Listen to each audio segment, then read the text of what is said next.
ಹರೇ ಕೃಷ್ಣ. ನಮಸ್ಕಾರ ಸ್ನೇಹಿತರೆ. ಇಂದಿನ ಶ್ಲೋಕದಲ್ಲಿ ಕೃಷ್ಣ ಹೇಳ್ತಾನೆ, ನಿನ್ನ ಕರ್ತವ್ಯ ನೀನು ಮಾಡು, ಫಲಾಫಲದ ಚಿಂತೆ ನನಗೆ ಬಿಡು ಅಂತ. ಅಂದರೆ ಕರ್ಮ ಫಲಗಳಿಗೆ ನೀನು ಕಾರಣನಾಗಬೇಡ, ಕರ್ಮ ಮಾಡದೇ ಇರಬೇಡ, ಕರ್ಮ ಮಾಡೋದನ್ನು ತ್ಯಾಗ ಮಾಡಬೇಡ ಅಂತ ಹೇಳಿದ. ಹಾಗಾದರೆ ಯಾವ ಪ್ರಕಾರವಾಗಿ ಕರ್ಮ ಮಾಡಬೇಕು ಅಂತ ಈಗಿನ ಶ್ಲೋಕದಲ್ಲಿ ಹೇಳ್ತಾನೆ. ಭಗವದ್ಗೀತೆಯ 2ನೇ ಅಧ್ಯಾಯ ಸಾಂಖ್ಯಯೋಗದ 48ನೇ ಶ್ಲೋಕ. ಯೋಗಸ್ಥಃ ಕುರು ಕರ್ಮಾಣಿ ಸಂಗಂ ತ್ಯಕ್ತ್ವಾ ಧನಂಜಯ ಸಿದ್ಧ್ಯ ಸಿದ್ಧ್ಯೋ ಸಮೋ ಭೂತ್ವ ಸಮತ್ವಂ ಯೋಗ ಉಚ್ಯತೆ.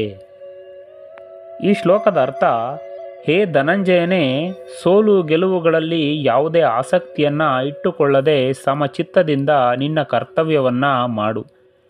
ಸಿದ್ಧಿ ಅಸಿದ್ಧಿಗಳಲ್ಲಿ ಸಮಬುದ್ಧಿಯುಳ್ಳವನಾಗು. ಇಂತಹ ಸಮತ್ವವನ್ನೇ ಯೋಗ ಅಂತಾರೆ ಅಂತಲೇ ಶ್ರೀಕೃಷ್ಣ.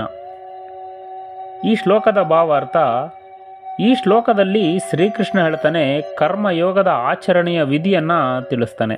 ಕರ್ಮಯೋಗದ ಸಾಧಕನು ಕರ್ಮಗಳಲ್ಲಿ ಮತ್ತು ಅವುಗಳ ಫಲಗಳಲ್ಲಿ ಆಸಕ್ತಿಯನ್ನು ತ್ಯಾಗ ಮಾಡಿದಾಗ ಅವನಲ್ಲಿ ರಾಗದ್ವೇಷಗಳು, ಹರ್ಷ ಶೋಕಗಳು ದೂರ ಆಗುತ್ತೆ. ಆವಾಗ ಅವನು ಸಿದ್ಧಿ ಅಸಿದ್ಧಿಗಳಲ್ಲಿ ಸಮನಾಗಿರ್ಬೋದು. ಕರ್ಮಯೋಗದ ಶ್ರೇಷ್ಠ ಭಾವನೆ ಅಂದರೆ, ಕರ್ಮ ಮಾಡೋದಕ್ಕೆ ನನಗೆ ಅಧಿಕಾರ ಇದೆ, ಅದರ ಫಲಕ್ಕೆ ಆಸಕ್ತನಾಗಬಾರ್ದು. ಎಂತಹ ಕರ್ಮ ಮಾಡುವುದಾದರೂ ಸಹ ಸುಮ್ಮನೆ ಮಾಡೋದಲ್ಲ, ಅದರ ಹಿಂದೆ ಒಂದು ಯೋಗವಿರಬೇಕು.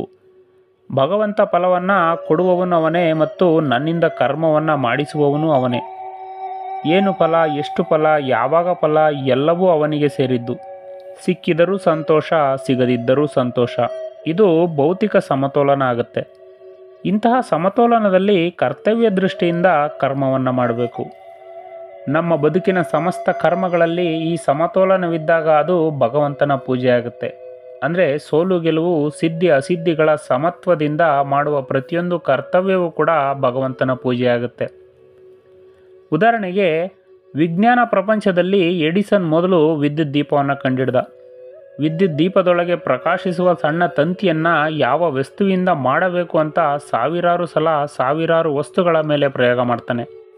ಕೊನೆಗೆ ಯಾವ ವಸ್ತುವಿನಿಂದ ವಿದ್ಯುತ್ ಹರಿದು ಬೆಳಕು ಬರುತ್ತೋ ಅದನ್ನು ಕಂಡುಹಿಡ್ದ. ಆಗ ಒಬ್ಬ ಎಡಿಸನ್ನ ಕೇಳ್ತಾರೆ, ನೀವು ಇಷ್ಟೊಂದು ಪ್ರಯೋಗ ಮಾಡಿದ್ದು ವ್ಯರ್ಥ ಆಯ್ತಲ್ಲ ಅಂತ.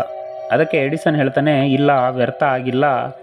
ಯಾವ ಯಾವ ವಸ್ತುಗಳಲ್ಲಿ ವಿದ್ಯುತ್ ಬರಲ್ಲ ಅನ್ನೋದನ್ನು ನಾನು ಕಂಡುಹಿಡ್ದೆ ಅಂತ ಹೇಳ್ತಾನೆ. ಎಡಿಸನ್ ಆಗಲ್ಲ ಅಂತ ಮುಂದೆ ಫಲ ಸಿಗುತ್ತೋ ಸಿಗಲ್ವೋ, ಎಷ್ಟೊಂದು ಬಾರಿ ಪರೀಕ್ಷೆ ನಡೆಸಿದ್ದೀನಿ ಅಂತ ಅರ್ಧಕ್ಕೆ ಕೈ ಚೆಲ್ಲಿ ಕೂತಿದ್ರೆ ನಮಗೆ ವಿದ್ಯುತ್ ಬಲ್ಬ್ ಸಿಗ್ತಿರಲಿಲ್ಲ. ಇದನ್ನೇ ಶ್ರೀಕೃಷ್ಣ ಹೇಳ್ತಾ ಇರೋದು. ಸೋಲು ಗೆಲುವುಗಳಿಗೆ ಚಿಂತೆ ಮಾಡದೆ ಫಲದ ಚಿಂತೆ ಬಿಟ್ಟು ನಿನ್ನ ಕರ್ತವ್ಯವನ್ನು ನೀನು ಮಾಡು, ಫಲ ಸಿಕ್ಕೇ ಸಿಗುತ್ತೆ ಅಂತ. ನಮಸ್ಕಾರ. ಕೃಷ್ಣಾರ್ಪಣಮಸ್ತು.